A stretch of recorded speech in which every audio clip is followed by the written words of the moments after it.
παχουδούνι, ρε.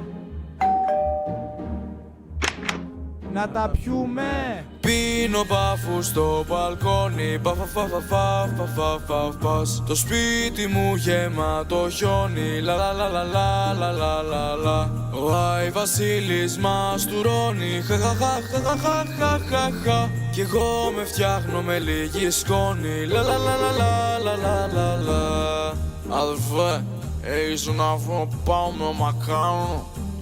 Το σκάω και στο νοσοκομείο, είναι φαρμακευτικό. Το δίνω 5, το παίρνω 2, έτσι είναι το σωστό. Με βλέπουν μπάτσι, κάνουν μπλόκο, μα δεν με νοιάζει καμπρό.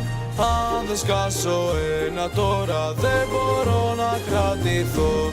Αγαπημένα μου αγάπη, φέτος ήμουν πολύ καλό παιδί.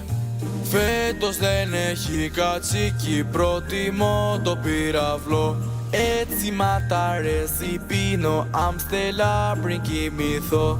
Και για το καλύτερο συνδυασμό έχω Αλβανό.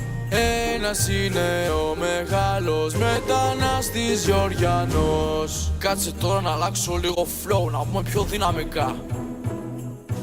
Τώρα αλλάζω όλο το flow, μπαίνω πιο δυναμικά. Ο μπράτκο μου τώρα είναι μέσα, το πιάσανε με κιλά.